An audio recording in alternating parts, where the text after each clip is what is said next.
संविधान का निर्माण। भारत में संविधान के गठन का विचार साल 1934 में पहली बार एम.एन. रॉय ने रखा। राय वामपंथी आंदोलन के प्रखर नेता और आमूल परिवर्तनवादी प्रजातंत्रवाद के पैरोकार थे। 1935 में भारतीय राष्ट्रीय कांग्रेस ने पहली बार भारत के संविधान के निर्माण के लिए आधिकारिक रूप से संविधान सभा के गठन की मांग की। 1938 में भारतीय राष्ट्रीय कांग्रेस की ओर से पंडित जवाहरलाल नेहरू ने घोषणा की कि स्वतंत्र भारत के संविधान का निर्माण वयस्क मताधिकार के आधार पर चुनी गई संविधान सभा द्वारा किया जाएगा और इसमें कोई बाहरी हस्तक्षेप नहीं होगा। नेहरू की इस मांग को ब्रिटिश सरकार ने स्वीकार कर लिया और 1940 के अगस्त प्रस्ताव के नाम से जाना जाता है इसे।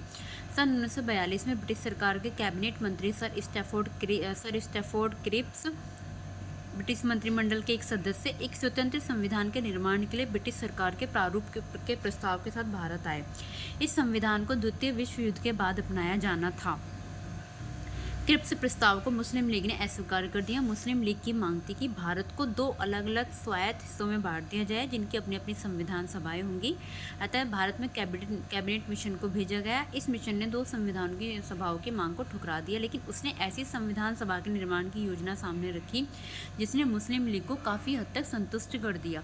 संविधान सभा का गठन कैसे हुआ, आइए देखते हैं। कैबिनेट मिशन योजना द्वारा सुझाए गए प्रस्तावों के तहत नवंबर 1946 में संविधान सभा का गठन हुआ। योजना की विशेषताएं थी। संविधान सभा की टोटल सदस्य संख्या 389 होनी थी। इनमें से 296 सीटें ब्रिटिश भारत को और 93 सीटें देसी रियासतों को आवंटित की जानी थी। ब्रिटिश भारत को आवंटित की गई 296 सीटों में से 292 सदस्यों का चयन 11 गवर्नर के प्रांतों और 4 का चयन मुख्य आयुक्त के प्रांतों से किया जाना था। हर प्रांत व देसी रियासतों को उनकी जनसंख्या के अनुपात में सीटें आवंटित की जानी थी। हर प्रांत को और देसी रियासतों को उनकी जनसंख्या के अनुपात में सीटें आवंटित की जानी थी। मोटे तौर पर कहा जाए तो प्रत्येक 10 लाख लोगों पर एक सीट आवंटित की जानी थी। प्रत्येक ब्रिटिश प्रांत को आवंटित की गई सीटों का निर्धारण 3 प्रमुख समुदायों के बीच उनकी जनसंख्या के अनुपात में किया जाना था। ये 3 समुदाय थे: मुस्लिम, सिख और सामान्य। मुस्लिम और सिख को छोड़कर जो अदर सामान्य जो जाति आती थी उसको। प्रत्येक समुदाय के प्रतिनिधियों का चुनाव प्रांतीय असेंबली में उस समुदाय के सदस्यों द्वारा किया जाना था और एकल संक्रमणीय मत के माध्यम से समानुपातिक प्रतिनिधित्व तरीके से मतदान किया जाना था। देसी रियासतों के प्रतिनिधियों का चयन रियासतों के प्रमुखों द्वारा किया जाना था। अतः यह स्पष्ट था कि संविधान सभा आंशिक रूप से चुनी हुई और आंशिक रूप से नॉमिनेटेड निकाय थी। इसके अलावा सदस्यों का चयन अप्रत्यक्ष रूप से प्रांतीय व्यवस्थापिका के सदस्यों द्वारा किया जाना था, जिसका चुनाव एक सीमित मताधिकार के आधार पर किया गया था। संविधान सभा के लिए चुनाव जुलाई-अगस्त 1946 में हुआ। इस चुनाव में भारतीय राष्ट्रीय कांग्रेस को 208, मुस्लिम लीग को 73 तथा छोटे समूहों को और स्वतंत्र सदस्यों को 15 सीटें मिली 296 सीटें में से। हालांकि देसी रियासतों को आवंटित की गई 93 सीटें भर नहीं पाई क्योंकि उन्होंने खुद को संविधान सभा से अलग रखने का डिसीजन लिया। जबकि संविधान सभा का चुनाव भारत के वयस्क मतदाताओं द्वारा प्रत्यक्ष रूप से नहीं हुआ, तथापि इसमें प्रत्येक समुदाय हिंदू, मुस्लिम, सिख, पारसी, आंग्ल भारतीय, भारतीय ईसाई, अनुसूचित जाति, अनुसूचित जनजाति के प्रतिनिधियों को जगह मिली। इनमें महिलाएं भी शामिल थीं। महात्मा गांधी और मोहम्मद अली जिन्ना के अपवाद को छोड़ दें तो सभा में उस समय भारत की सबसे बड़ी हस्तियां शामिल थीं। संविधान सभा की कार्यप्रणाली कैसे थी। संविधान सभा की जो पहली बैठक हुई थी 9 दिसंबर 1946 को हुई। मुस्लिम लीग ने बैठक का बहिष्कार किया और अलग पाकिस्तान की मांग पर बल दिया, इसलिए बैठक में केवल 211 सदस्यों ने हिस्सा लिया। फ्रांस की तरह इस सभा के सबसे वरिष्ठ सदस्य डॉक्टर सच्चिदानंद सिन्हा को सभा का अस्थायी अध्यक्ष चुना गया।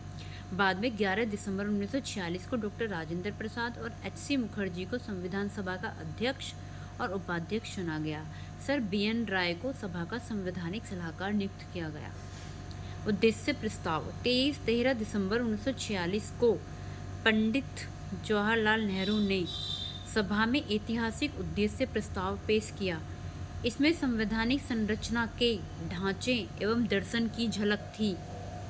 इसमें कहा गया यह संविधान सभा भारत को एक स्वतंत्र संप्रभु गणराज्य घोषित करती है तथा अपने भविष्य के प्रशासन को चलाने के लिए एक संविधान के निर्माण की घोषणा करती है। इसमें ये कहा गया कि जो संविधान सभाएं भारत को एक स्वतंत्र संप्रभु ये जो हमारी बाद में जो संविधान को जो अपनाया गया उसका जो स्टार्टिंग में जो उद्देश्य प्रस्ताव से ही सब कुछ बोला गया है उसमें लिख के जो उसमें बोला गया वही उद्देश्य प्रस्ताव है बिल्कुल। उसमें कहा गया कि संविधान सभा भारत को एक स्वतंत्र संप्रभु गणराज्य घोषित करती है तथा अपने भविष्य के प्रशासन को चलाने के लिए एक संविधान के निर्माण की घोषणा करती है। ब्रिटिश भारत में शामिल सभी क्षेत्र, भारतीय राज्यों में शामिल सभी क्षेत्र, ब्रिटिश भारत में शामिल सभी क्षेत्र, भारतीय राज्यों में शामिल सभी क्षेत्र तथा भारत से बाहर के इस प्रकार के सभी क्षेत्र तथा वे अन्य क्षेत्र जो इसमें शामिल होना चाहेंगे भारतीय संघ का हिस्सा होंगे और उक्त वर्णित सभी क्षेत्रों तथा उनकी सीमाओं का निर्धारण संविधान सभा द्वारा किया जाएगा। उक्त वर्णित सभी क्षेत्रों और उनकी सीमाओं का निर्धारण संविधान सभा द्वारा किया जाएगा तथा इसके लिए उपरांत के नियमों के अनुसार यदि वे चाहेंगे तो उनकी अवशिष्ट शक्तियाँ उसमें निहित रहेंगी तथा प्रशासन के संचालन की वे सभी शक्तियाँ केवल उनको छोड़कर जो संघ में निहित होंगी इन राज्यों को प्राप्त होंगी। हाँ।